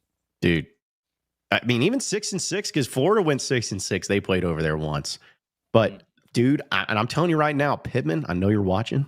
I swear, if you go 6-6 this year and you get an invite to the Vegas Bowl and you get an invite to the Liberty Bowl and you choose the Liberty Bowl again, we're done, buddy. Like, there is not enough cool little quips that you could make or praise I can give you that's going to make up for that colossal mistake. You will have a mutiny on your hands from everyone if you choose, because you like Memphis and the Liberty Bowl, to go to that instead of Vegas. Okay. Well, we had a big win here earlier this year, and so we thought we'd recapture that magic. Oh God! Nobody needs to play in the Liberty Bowl 3 times in a year. I bet their stadium's like 75% finished now. So yeah, he's like, we got the offense 50% installed, the stadium 75% installed. This is a good deal. Yeah, the water is about 70% hot, and it'll be great. Golly, please don't do that. Please don't do that. But I'm sure he doesn't really care what we think. But either way, let's go ahead and get into our heavy hitters presented by our friends over at HD Roofing and Construction, where we know that storms, weather, all the crazy stuff can hit so unexpectedly, and it can be a tough thing to try to deal with a roof, especially one that's leaking, can cause damage, can cause any sort of change and major alteration to your life. Don't let that happen. Have HD Roofing and Construction give you that free inspection to give you a peace of mind to make sure that you have it going on and that you are set and ready to roll when it comes to your roof. When you choose HD Roofing, you can rely on that professionalism, top quality materials, and expert installation for all of your roofing needs. You can give them a call today at 501-428-0429. That's 501-428-0429. Or you can check out their website at hdarkansas.com. All right. So for our heavy hitters, I got a few like random ones, but I'll go ahead and start off with something that I love, and I know we've talked about it, but NFL Red Zone, and we know it's going to ESPN and all those things. That NFL Red Zone, ever since that existed, that's the only way I watch the NFL. It's fine if you want to watch games, and that's fine if you don't watch it. That's fine, but that's the way I do. I enjoy it, and with the idea that Disney/ESPN is going to be buying it, which I'm about sick of them like owning everything because it's just not the same. I was kind of upset when CBS was no longer having SEC football games or basketball games. It doesn't matter. But the point is, I'm just like everybody else when it comes to that or the inside the NBA or whatever. You're like, dude, do not change a good thing. Do not change a good thing. Well, one of the things that might have been very important to keeping this NFL Red Zone the same is Scott Hansen. He ain't going nowhere. He is not leaving Red Zone. And I feel like of all the commentators, of all the people that do their job, Scott Hansen, whatever you pay that man, double it, keep him around. He is what NFL Red Zone is all about. When you hit that witching hour or when you hit that quad box, man, it's just something magical about it. But my heavy hitter, though, is Scott Hansen, and giving him a shout out because I'm someone who usually hates most commentators, or at least they annoy me, or at least I don't care one way or the other. He's a guy that has to stay. So I'm glad that he's not leaving anywhere when the NFL Red Zone inevitably makes the move over to ESPN. Well, unfortunately, John, he hasn't heard from Shannon Terry at On 3 yet, so he's not safe. That man gets what he wants over there. He's probably going to buy Red Zone and ESPN and Disney himself to continue the monopoly. He's buying the mouse. Yep. It's crazy, bro. Yeah, Mickey, you're mine. Yep, he's just going to keep up putting out tweets, just like, oh, we're not done yet. Big announcement coming. One more announcement, man. Good grief. John, are you at all worried that he might be sellout Scott Hansen? You know, did they get to him? You think ESPN, you know, they paid him off and now he's going to be corporate and not cool? You know, he doesn't take piss breaks. That's one thing that I respect. Does not pee on Sundays. Just doesn't do it. What if he starts taking pee breaks? Then I mean, then the woke Disney corporation got to him. That's all I'll be able to throw out there. Got him. Yeah, just as long as we still have the witching hour in the quad box. That's what I want. I will say, and I'm with you, like the Red Zone, NFL Red Zone is one of the best pieces of content that we have in sports. I really believe that. And like, I like college football more than I like the NFL. There may be even pro leagues that I maybe get into more, but that product is like worth it alone. I've illegally streamed it for years. There was 1 year when I was in college where there was a discount where I got it, but I've been illegally streaming Red Zone for years. There's no better feeling than like seeing a game pop up that you have action on and you're just like, you just get to find out in real time, like, oh crap, what's happening here? Is there a big run, pick? What's going on? But I really worry that they're going to change it some way, or it's going to be NFL Red Zone featuring Stephen A. Smith or something like that. But it is interesting. And again, like this whole idea of like two corporations owning everything. Did y'all see that ESPN also acquired the WWE rights to their big events today too? They paid like $400 million for that or something like that. The UFC has their TV deal coming up too. I'm interested to see where that goes.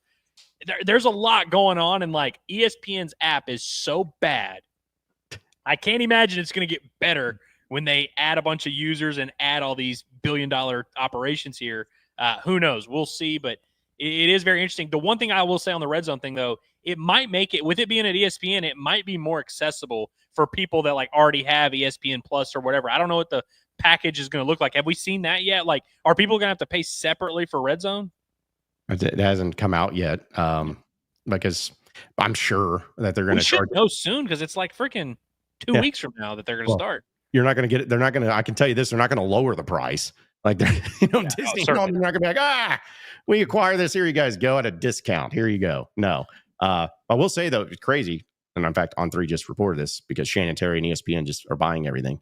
But apparently, NFL Commissioner Roger Goodell hinted at the potential launch of a college football Red Zone product, which I feel like they've tried before. I don't know if it'll work or how well it'll work and what it will look like, but it's harder with 120 teams. You know, it just is. You know, when there's 12 games happening, it's like, yeah, we can bounce around and kind of keep everyone covered. It's going to be a little bit tough, but I bet they should do it for conferences is what they should do. Like an SEC Red Zone, AC, you know, and then you can kind of bounce around. Yeah, absolutely. Well, that's my heavy hitter for today. It's crazy that Banana Ball has been such a hit that ESPN wanted to pick up another fake sport. It's wild, man. Ooh. Wild. Ooh. But I'm anxious to see what that looks like. I do like the WWE aspect of this. I'm curious, but no, that's all good stuff. I mean, I've got two. One, we've talked about it, but I gotta get them a heavy hitter. SEC. They took care of Arkansas. They really did, and they usually don't. I mean, it's a tale as old as time for us to talk about how Arkansas gets screwed with schedules in literally any sport, and they just didn't in basketball this year. So, I mean, I'll give credit where it's due. So they get an honorable mention. But keep it on the schedule and theme, and I shared this with you guys last night. The women's basketball schedule release for the SEC was yesterday. And hey, shout out to Kelsey Music and the lady backs there. We'll see how they do in their first year. She might need a year or two to get things back on track. I think they'll be better than they were last year. But the SEC is a bear in women's basketball also. But Oklahoma women's basketball, man, their schedule release video, it was electric. And I love the nice little cool graphics or whatever are fine. But I like when people get creative with the videos and the releases, and Oklahoma basketball put theirs out, and it was pretty sick. So I'm going to play it. We just got a letter. We just got a letter. We just got a letter. Wonder who it's from.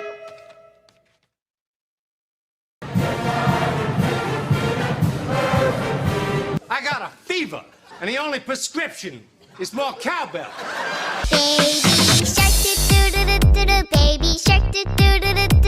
Horses. I like this. This is equestrian. This is prancing. They call this equestrian. Plug it in. Look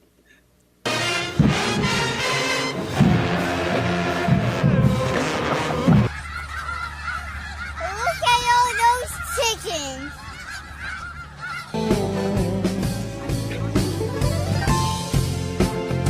What's your sole purpose in this army? To do whatever you tell me, drill sergeant. Come on. That's a good one.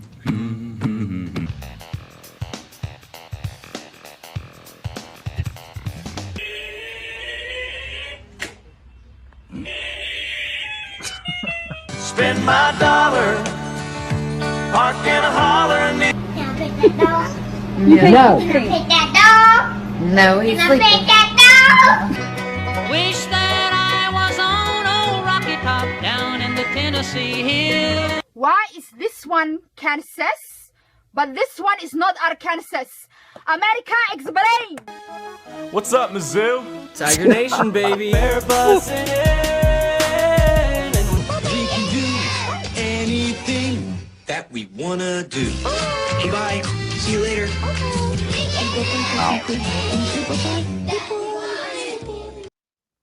That's incredible. It's pretty good stuff. I love that they pulled the old Mizzou frat boy rap video there at the very end. It's I'd great completely work. forgotten about that, dude. That was good stuff. I don't know if I'm just like a typical like brain rot millennial, but like that worked on me. Like all of them Good. got a good chuckle out of me there. Yeah, I like that. good. I was afraid that I wasn't going to understand one of the references, but I feel confident I got pretty much all of them. So, and connected the dots. Yeah. So that was good. Hell yeah. Well, that's a good heavy hitter there. I do like that. And I love when teams do the schedule release stuff, get creative with that, which by the way, Arkansas has done before. They did the one thing where they had like the drawings. They like let kids draw it or whatever and guess the logos and all that.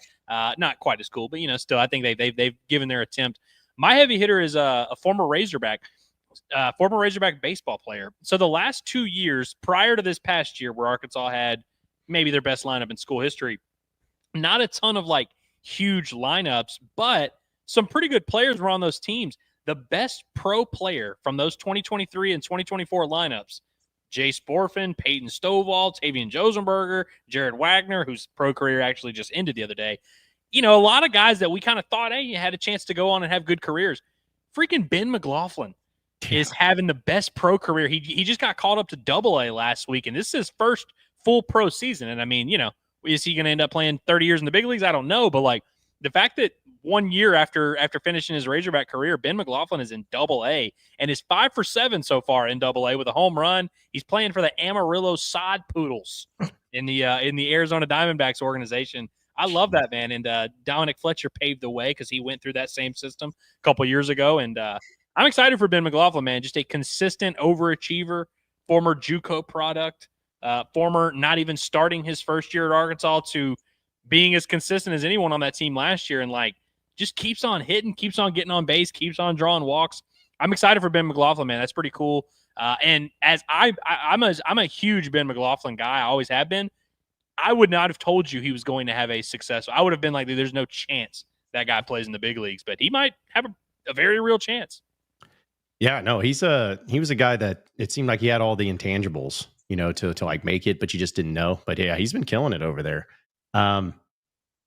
Sorry, this Field of 68 put out some Mark Pope crap, and I haven't watched it, and I'm not going to because it looks awful. And it's just, it's got the clapping, crying, laughing emojis because apparently he set up Jaden Quaintance to help him prepare for his driving exam tomorrow. And I'm like, I already know I'm going to want to punch a child when I watch that. So I'm not going to deal with it. Listen, they're never going to escape the cringe allegations over there. I mean, it's every day, bro, every day. And that's why it blows me away that they're so stuck on what we've got going on over here. Y'all got plenty of content to consume, man. It's never ending. It's crazy. Just cracks me up, man. It's just, hey, what's your favorite color, coach? Oh, blue, Kentucky blue. Oh, the guy just gets it. He just understands. He knows what it's like to be in the trenches as a Kentucky basketball person. How many Kentucky fans do you think are still on this stream? You think there's like maybe 20, 30 listening? I mean, dude, it fluctuates. Who knows?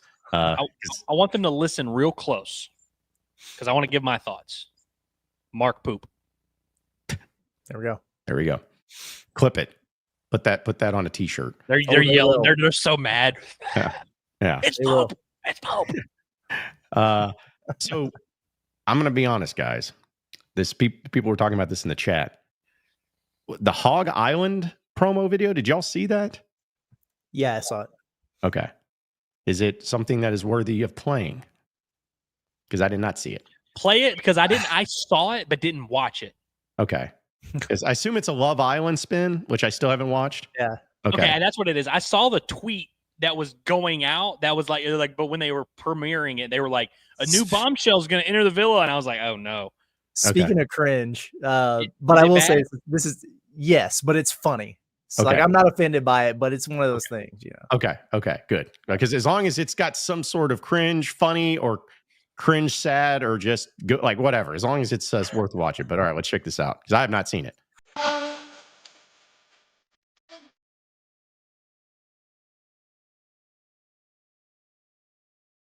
I'm Andreas Polsky, and when the lights come on, I turn up. Film room, weight room, locker room. I own all three. I'm Fernando Carmona Jr., and I bring the dog every day. Some players get hype. I am the hype.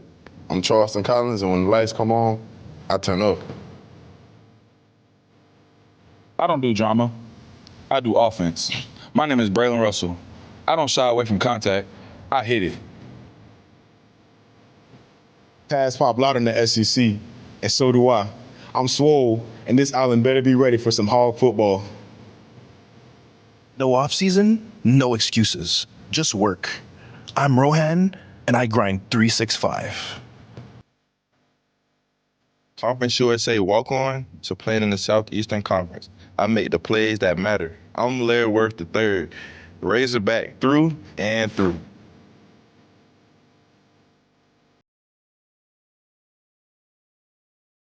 They call it a game, but for me, it's a lifestyle. I'm Xavier Sawyer Jr., Razorback bred, and I play every down like it's my last. Pressure? I eat that for breakfast, sometimes lunch too. I'm the one and only Cam Ball. Game film doesn't lie, and neither do the stats. I'm tailing, and when the whistle blows, it's go time.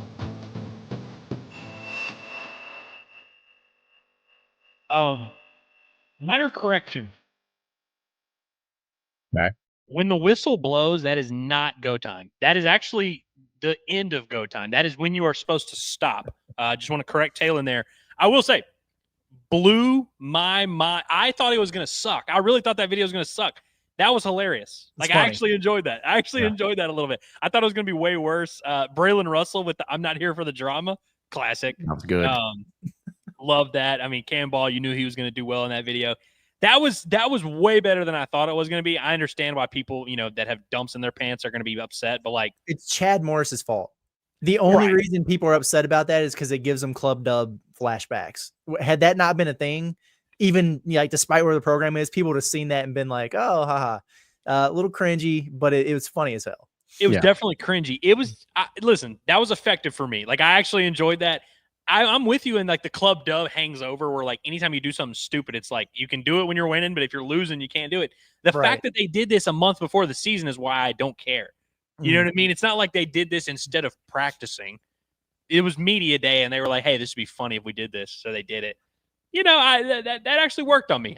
We know your ass likes it. You've watched every second of Love Island, so and I've soured on Love Island as a program, but the Razorbacks doing their little thing is funny.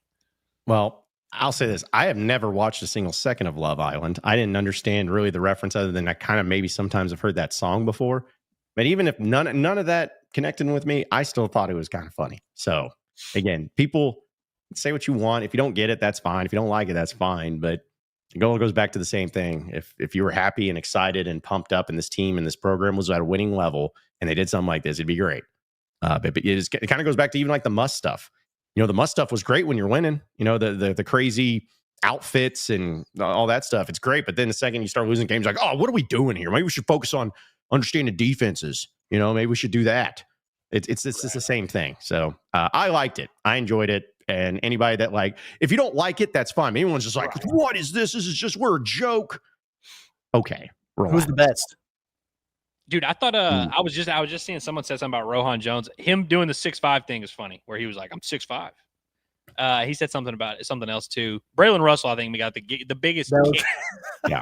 The I'm not here for drama was funny. That's great awareness on his part. I like that. But I'm also with you where it's like this means nothing in terms of wins and losses. But I know for a fact as soon as they lose a game, this is getting brought up. Oh, yeah. And especially if I'm just telling you right now, somebody's going to spoof Arkansas spoofing this if they beat Arkansas from another team in like some social medias thing. And yeah, I mean, it's going to happen, but it's a risk you got to take. That's right. This video, folks, is not going to impact the wins and losses of the Razorback football team this year. Like, it's just not. So don't get all worked up after it. But I thought it was good. Well done. And also, too, people were like, oh, hopefully this is the players' idea and not the media team and everything. I don't know whose idea it was, but the deal is all those players were into it. It wasn't like they were being forced at gunpoint to go out there and do it. Like, you could tell they had some fun with it. So they should have had T. Will and Bobby do it. That would have been good. That would have been good. They should have done do the coaching staff next. But also, if you're a hater and you're like thinking this sucks, wouldn't you rather it be the media team's idea? Yeah. Right. You know what I mean? Like, I think so. Yeah. Yeah. Like, because now that I think about it, if it's the player's idea, it actually like isn't as cool. Yeah. Well, again, yeah. First off, if you get Bobby Trino to do anything ever, that'll be the first time. So not expecting him to do that. But I'm also hoping, kind of circling it back to basketball, you don't have to do the exact same thing, but hopefully we get some cool, fun, whether it's the Midnight Madness stuff or was it Cal dressing up like Elvis that one time? And I don't know, maybe he's too old now to do it, but maybe we'll have some fun, because I guarantee you, if they did this exact same thing, you hypocrites, if they did this exact same thing for basketball, all of you would be like, oh man, this is great. I love this stuff. The basketball team does stuff. I mean, and listen, like I want to be careful with how I word this. The basketball team does things on a daily basis. And this is not a reference to the stuff from 2 years ago. They do stuff on a daily basis that is more cringe than this. In regards to the TikToks and the dances and stuff that they do. And we don't talk about it because it doesn't matter. You know what I mean? Like, It's not something that they're doing instead of practicing. Like I see, dude, this comment cracks me up because he says, we should go ask DVH and Cal what they think about it. Why? Like, what is, I'm sure they would be like, we have no idea what this is. I'm sorry. I just got to get his avatar off the screen. I'm never going to be able to unsee that for the rest of my life. Thank you for that. Jeez, man. God, we gotta keep this going, man, because we got to get into some of our fun Freedom Boat Club of Arkansas questions for the summer topic of conversation. And of course, it's presented by our friends at Freedom Boat Club of Arkansas. We're going to be broadcasting live a week from today down in Hot Springs at the Hot Springs Marina. We're going to be there. We're going to be on a boat doing a live show. It's going to be awesome. It's going to be exciting. So come by and see us. Again, a week from today from 12 to 2, we'll be there and telling you all about the great things that Freedom Boat Club of Arkansas provides you when it comes to having those 3 locations here in the state, not only there in Hot Springs, but also at Greer's Ferry, also on the river there in Little Rock. And don't forget, they also have some other cool places too that are going to be coming up that we'll give you an announcement on that. But get excited and get motivated and have some fun when it comes to getting on the water and getting in that boat. You can check out their website at freedomboatclubar.com. That's freedomboatclubar.com to learn more about the club today. All right. So to get to a few of our poll questions here, and I know we'll get to your chats and everything too, but we'll start with the sports. What is the greatest Razorback, or what is the greatest nickname in Razorback sports history? Any sport, greatest nicknames that you guys remember and that stuck out to you? Big O. It's hard to beat when they had the big O thing that they did. Big O clears Big Nasty. Okay, I like that. I was gonna say, should we just have a like a section here for all the bigs? I think we should. Yeah, I think Big Nasty, of course, Gross Williamson. Yeah, Big O, Big Country, Reese Robinette. He's also in there. Any other bigs? Here's the thing: is I'm sure there was one reference one time. Because maybe you remember, Andrew. Did Hunter Wilson have a name that was big something, or was Cowboy? Cowboy was his. Is it just Cowboy or Big Cowboy? Just Cowboy. Okay. So, yeah, I don't know. I'm sure that somebody in the chat will think of one. But it wasn't also like Shaq when he has like Big Cactus and Big Aristotle and all that stuff. So, yeah. Which, by the way, Curse, it was one of the coolest things. Oliver Miller, rest in peace. But the whole arena doing the O for Big O when he was battling through that was a really cool thing. So I have forgotten about that. Yeah, that was awesome. So I think I have a lot of suggestions, but I really don't like, I need to really hammer home my one nominee before I list off the honorable mentions. I think my number one is going to be Rudell Krim, the Krim Reaper. That's a good one. I think that's the best one I can think of. I have several, but I don't want to steal John. So John, you go first. You go next, and then I'll rattle off my honorable mentions. Well, the one that I always remember, and this is, I'm not saying it's the best one because it's the most creative, but it's definitely unique. But when I started getting into Razorback athletics, I just remember thinking that if somebody had like a cool nickname that was on brand, that's one thing.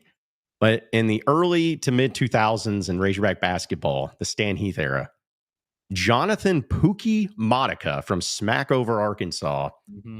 As a kid, I could not wrap my mind around why someone would want the nickname Pookie. That's lame. That's a girl something. That's what it sounded like to me. But then as time went on, I was like, man, that was actually pretty cool. And I remember, real quick, shout out to John George, who does public address and is iconic. He never said Jonathan Pookie Modica ever, except on senior night for Jonathan Modica when he hit 6 threes in a row against Mississippi State. They called a timeout, and after that, he announced he did the 3-point basket by Jonathan Pookie Modica, and I remember that was really cool. So I was a big fan of the Pookie nickname from Smackover. Like that. Well, I know you're very anti Batman Carroll, but I will nominate him because he is a very good one. Rapid fire here. I'm gonna get a few off my chest. Dijon Scooter Harris, very good one. Love Scooter. This was one that people don't remember probably. Davon Sleepy McKinney. You remember Sleepy during the Brett Bielema years? He never really played, but I just remember they would always reference him in a press conference, and we'd be like, "Who? Sleepy?" That was the same with Jalen St. John. Pittman would just be like, "Well, we really like Chop." And we're like, who the hell is he talking about? That was a good one. Snacks Johnson. Lorando Snacks Johnson. Yeah.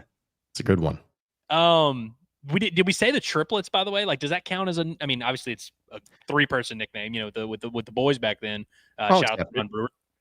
Triplets, please, John? Yeah. We'll count that. Lance Allworth, Bambi. The GOAT. Maybe the GOAT of Razorback football, low key. You know how often we talk about Lance Allworth's career. Cool. Bambi, great nickname. And then my last one that I want to say is it should have been a nickname. It wasn't a nickname because it got ruined because the fan base was too dumb to comprehend it. There was a stretch when Robert Moore was a freshman at Arkansas, and Brett Dolan, I want to give him credit because he tried to start calling him Bob Moore ball player. and it rolled off the tongue, and it was cool, and he was making all these nice plays at second, but the Hog fans would be like, Robert Moore, the baseball player, or, Bob Moore, baseball. It's like, dude, like, it's just Bob Moore, ball player. And it never caught on because Razorback fans were too stupid to catch it. But that should have been a great one. I love anytime there's like a guy like Johnny Football. I love that. They called Benny Baseball for a while, Andrew Benintendi. Yep. I like whenever you get the like ball player or the name of the sport in there. Yeah. No, those are great ones. Did you look any of those up? Because that was really impressive if you just got that off a recall. I'm not going to out you. Well, I spent like 10 minutes before the show, just really. Some of those I completely forgot about, but no, that's a good list. Because I'm also pissed that Ball's Battles never took off. That was just mine, but I stuck with it. Never really took off, but I stuck with it. But someone in the chat said Mr. Walk on Air. I remember that was kind of a cool thing but I don't think he was ever referred to. Michael Qualls is who they're referring to, but like it was just you can't say his Twitter handle or anybody's Twitter handle is their nickname. Like Kevin Durant tried to go by Easy Money Sniper for a while, and like because it was an Instagram handle, but like nobody in their life has ever referred to Kevin Durant as Easy Money Sniper. Yeah. Let's see. David says Jay Will. Like, would you want? Because that's Jalen Williams or I love Jay Will. I wouldn't say this is necessarily like top of the line in terms of nicknames. Yeah. But yeah, I mean, it's kind of like Run DMC. Kingsley. Nope. Hey. Well placed right there, bro. Well, it's considering it completely ruined the kid's life. No. Man, maybe said maybe that could be a different summer topic. It's talking about the nicknames that got forced. So many people forced, and it did not. Nope. That was one, and I'm like that from the jump. I'm absolutely not. And anybody that had ever said it, I wanted to fight. But yes, because we got to talk about before the show RC4. Yeah, like Ricky so Council. explosive. Yeah, and then same thing with the fourth because he was Ricky Council the fourth. And I don't know if you guys knew this. Hey, do you guys know? It's not because he's the fourth of his generation. It's because his brothers and stuff. He used the fourth. You remember that? Yeah. It's not like we haven't heard that a billion times every time freaking Arkansas played in a basketball game. I love George Foreman. Golly, man, so annoying. I like this from Phil. He's just like TB7. Yeah, sure, why not? Yeah, just call him that. Yeah, TB7. So should we discuss the Run DMC thing? Because I've seen a few people say it. Listen, Darren McFadden, greatest Hog of all time. We talked about him last week. The nickname wasn't really a thing. Like I know we said it and like it was on signs and stuff, but like, can y'all ever remember a commentator being like, "And there's Run DMC"? Yeah. Or did you yourself have you ever said, "Hey, look, there's Run DMC"? No, you said there's Darren McFadden. Yeah. If anything, I feel like he's probably referred to as number 5 more so than anything. Kind of like what we talked about with Ryan Mallett, rest in peace. Like, as I always used to call him 1-5 because that was one of the times he introduced himself to somebody next to me as 1-5. And I'm like, my goodness, this guy, he's just sitting there meaning his, I'm 1-5. I'm 1-5. 1-5? Golly, you're such a goober, but man, you could throw the football. But either way, like that's not, are you guys of the belief too, where you cannot give yourself a nickname? Like, is that something that you guys are pretty staunch on? Like, a nickname has to be given to you. Yes. You cannot give yourself. Yes, 100%. Same way. Good rule of thumb for sure. Same way. Did you guys have any nicknames ever?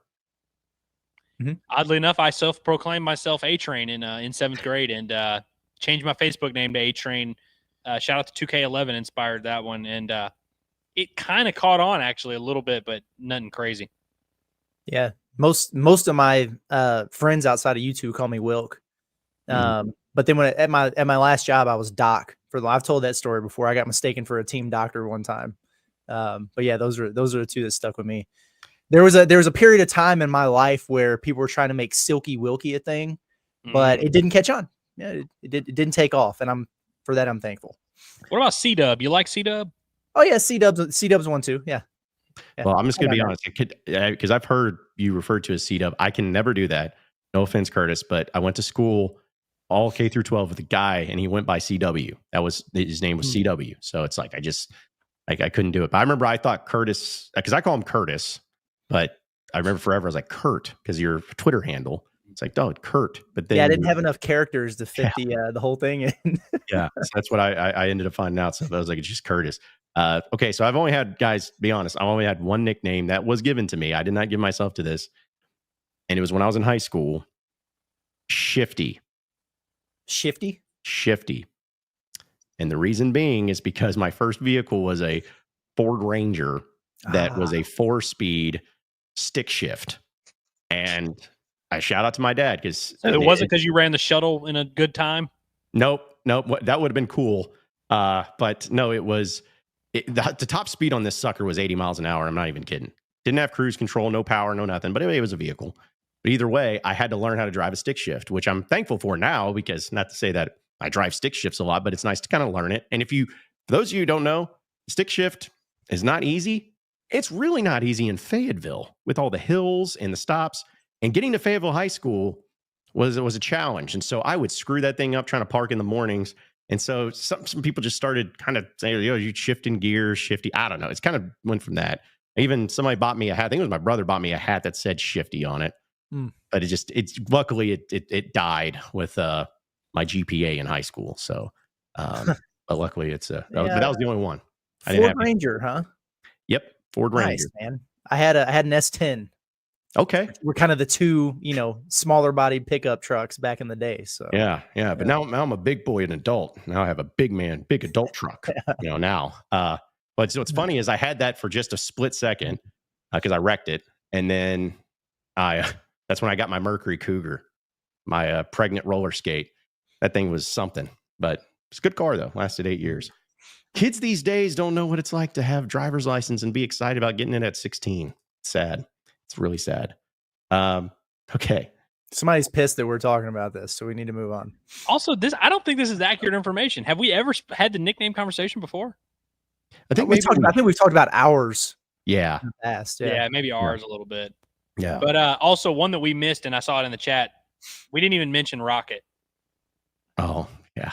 It's true. I mean, it's like one of the actual most effective ones that we've had in recent memory. Yeah. I'm so stuck on it just feels like that was his actual name. You know what I mean? That's how I feel. Raheem, that's when you know it's a great one. That's when it's a good one. Yeah. It's exactly right. Like that's the quintessential. So no, that's a good pull from that. It's quintessential. Okay. So for as far as the food side of things goes, we'll see how this goes one. But have we talked about this before? Or should we never? Yeah. Yeah. Well, if we have, get bent. So here's the deal. Buffets. Yeah. Not something I go to all the time, but what is your favorite buffet of all time in any time period? Because sometimes buffets, lose its luster a little bit, but of all time, your favorite buffet? The old school Pizza Hut buffet was top notch, man. Top notch. Except when they would they'd always put out pizza no one wanted, and it would piss me off as a kid. I'm like, stop. No one wants to eat this crap. You went to the wrong one, bro. Yeah. But no, seriously, that would be irritating. It's like, all right, you've been out of pepperoni for 10 minutes here. Stop putting out the, mushroom and onion thing or whatever the hell is going on. This is crazy. Yeah, it's 80% full. It's been 80% full for 3 hours now. Yeah, exactly. Oh, wow. I see a good one in the chat. Y'all go ahead. I see a great one in the chat, though. So my personal all-time favorite is a place called BJ's. BJ's Pizza. Y'all may have heard of Johnny's Pizza because a lot of people in Louisiana know Johnny's Pizza, and they truly believe that Johnny's Pizza is like the standard. BJ's stands for Beat Johnny's. Now, they did not effectively beat Johnny's because Johnny's became more of a prominent thing. But in my hometown, after church on Sundays, I used to love BJ's so much. I would go to all my family members, and I had a lot of them, and I would go and I'd be like, hey, Robin said she wanted to eat lunch at BJ's. And I'd go to my dad and I'd say, hey, Mom was saying she wanted to go to BJ's. And I'd go to Robin. Hey, Dad said he wanted to go to BJ's. And I would start spreading the rumor just so we could go. And it was my favorite thing. But John, you give yours. Well, I'm going to say this real quick, that anybody that says like Chinese buffets, to me, it's all the same, pretty much. So if you want to say that, that's fine. But to me, I have one that doesn't exist anymore, and two that I don't know if they exist anymore, but at least I wouldn't know because I haven't been there. Number one, there's a place in Springdale. I used to go there after church all the time. No, not the Western Sizzlin'. It was called the Old Feed House, like OL' Feed House. And you went in there and it was just your basic, almost like a Western Sizzlin' type of deal, but better, because it was home cooked and it was real food and everything. It was just the special because all the olds between that and Luby's had to go out and get their vegetables after church. So it was always just a quintessential thing. But they had some really good peel and eat shrimp. I remember that. So that one, but one that I don't know if it exists anymore. And maybe you guys can back me up on this. When KFC had buffet, dude, it's kind of similar to Pizza Hut. It's like, you're getting pizza.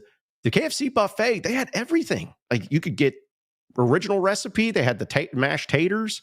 They had the mac and cheese. They had all of that stuff. I remember loving that as a kid, which is probably why I was 260 pounds. But man, having a big thing of original recipe with some mashed taters, some of the biscuits, and a big old large Mountain Dew. I mean, come on. How do you beat it? KFC buffets were good, man. Yeah, they were. They were really y'all good. ever rocking with Larry's Pizza? Nope. I know all my friends in Little Rock love it. I love it's a stretch. Shout out to my grandfather, God rest his soul. He loves buffets or loved buffets, and we would go to Larry's all the time whenever it'd be Christmas and we'd all be in town. I've been to that Larry's in Little Rock probably 7 times. But I remember on the day I graduated high school, he made us go to Golden Corral too. So now that I really think about it, Pops was loving some buffets, but Larry's Pizza's not bad. Let me ask y'all a question though. If this whole thing with Inside Arkansas doesn't work out and you find yourself as a school teacher who has to take kids on field trips and you've taken them to the movie theater, they've seen the Polar Express, now it's time to go get your lunch. Are you going to Ryan's that exists now in this alternate universe or Cece's? Ryan's. I'm going to Ryan's. I'm taking the kids to Cece's. Yes, that's a good way. That's a good way to put it. Yes. You getting you a steak at Ryan's? Probably. Honestly. All serve ice cream and all that, man. Hey, my thing for Ryan's was the dessert bar, man. They had, they had gummy bears. Like we used to, because we're kids and we're stupid, we used to bite the gummy bears in half and then stick them on one of the balloons they gave us and have an army of balloon gummy bears because we're just idiot kids that do dumb things. But man, oh man, COVID I see Jeff has mentioned Dondi's in Des Arc. That's over on my side of the state. Really, really good. Anybody who lives in Northeast Arkansas, Ron's Catfish Buffet that was in Jonesboro for the longest that's the best. The best buffet I've ever been to. Actually, it was ridiculous in there. We got to give a little bit of love to Ponderosa.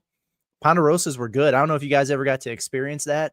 I didn't. Very underrated chicken wing. It's crazy. Just like standard fried chicken wings that were really good. But John, you were talking about the KFC buffet, and you know how when Arkansas brings who are they playing? Southern in here for a basketball game, they'll pay them $100,000 to come play. Mm-hmm. Well, this is what happens in NAIA basketball, got invited to a tournament, and instead of getting a guarantee to go play, they're like, hey, we'll give you tournament t-shirts for your whole team and also free lunch every day at the KFC buffet. And it was in Kentucky. I don't remember the city, but the school was Kentucky Christian. And so, yeah, we had the whole squad tearing up a KFC buffet. Heck yeah. Heck yeah. Did you get some of those gizzards that they had on there too? I did get gizzards, man. God, I just remember as a kid thinking those were disgusting, not only because of how they sounded, but how they looked. But people liked them, I guess. I'm telling you, man, buffets, it used to be a thing. And as a kid, I thought buffets was high living. I thought that was highfalutin. Going out shout out to Lafayette, Louisiana. They had the world's only Popeyes buffet for a long time, and it has since gone by the wayside. But I wanted to shout them out. Dustin Poirier loved him that Popeyes buffet. Yeah. Well, okay. I know we're spending a lot of time, but I just want another thing, guys. Are you a little surprised that maybe there's not more of taco buffets? I feel like it'd be such a simple, easy thing to make your own tacos, right? People would be irresponsible is why. When you have something like that you could get an endless quantity of, obviously you could do that with any buffet. I know that's the premise, but I mean pizza, it's hard to put 16 slices of pizza on your plate without someone saying something to you, but you can abuse ground beef. You can abuse, queso or whatever pretty easily. I'm just saying if Taco Bell had all you can eat buffet and that was $20, I'd give it a shot. That'd That would be insane. I go, but could you make your own little crunch wrap and you got to like flip it over and like put it in the presser yourself? Yeah. I may have to, and instead of tomatoes on my crunch wrap, I'd have to put in a roll of Tums. But I mean, I'd still go out there and try it. I'd give it the old college try. So yeah, maybe that's what will be on our next venture. We'll open up a Taco Bell buffet, and it'll do really well, I'm sure. We'll have more of your chats because I know a lot of you are really jumping in on this. But for as far as the entertainment side of it goes, this is what's the greatest movie quote of all time. And what I mean by this too is, of course, you can say what is the greatest, but maybe a movie quote that you quote the most, that you think about the most. Could be anything random, but just anything come to mind, inspirational, funny, anything like that. Go yourself, San Diego. Yeah, that's a great one. I mean, it is one that I think about often. How about?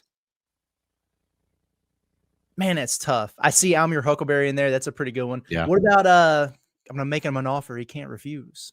Oh yeah, iconic. That's a classic. Yeah. Yeah. That would probably be my answer, or anything that they quote him from Anchorman. Forgot to do my research on this one. The one that when I read this came to mind was Uncle Ben, with great power comes great responsibility. Always love that one. But I mean, dude, if I'm thinking of like funny movie quotes, Step Brothers, like the entire movie up there, like Anchorman, obviously way up there.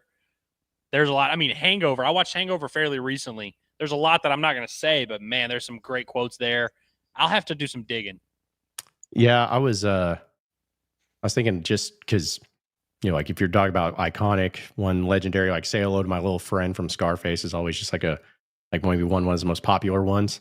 But yeah, I think that comedy wise, and see, because I'm weird, like you guys probably not see the humor in it. Maybe I do, but like Animal House is one of my favorite movies.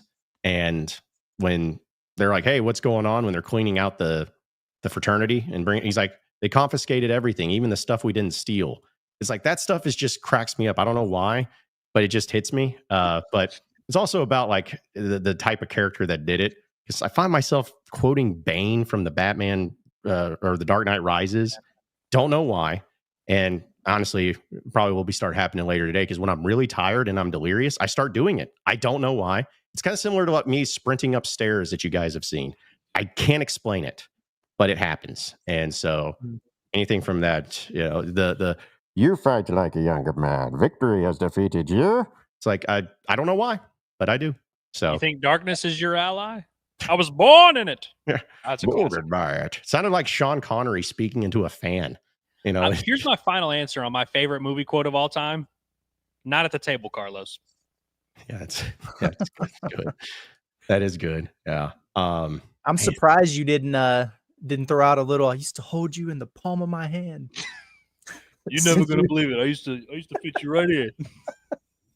Oh, that whole speech though about cowards do that and that ain't you. Like you could take like any 7-second stanza from that. It's many times over the last year when I've needed some motivation, you've hit me with that. So yeah. Did we hit that? Did we put that on the TV after they lost? Yeah. Like when the season was over, we put it there. Yeah, it's tough. I wasn't there. Where were you? Were you just like asleep? I didn't say anything. Yeah, I didn't say anything. The rest of it took me. I needed to sleep before I could get back to a world that I wanted to live in. So, wait, hold on. There's one more that I had on the tip of my tongue. What's the best one from Wolf of Wall Street? INF and leaving. Gets quoted all the time. Good. I mean, McConaughey, I guess, didn't really have a quote. He really just had the chest beating thing, which, I felt like there was like one that I'm like missing. Yeah. Again, like, listen, that's why movie's great. And because there's so many quotes that there's not really a wrong answer to it. No. Not a wrong answer to it. So plenty there. Credit to me. I didn't say one single Star Wars thing. Not one. You could have. I could have. Yeah. And between that and then also The Lion King, I quote like when like Mufasa, when he's speaking to Simba. Again, I'm weird. I know I'm weird, but I'll just start quoting that when he's in the clouds, when he's coming back. And then the Simba, you have forgotten me. Like, just, I don't know why, but it works.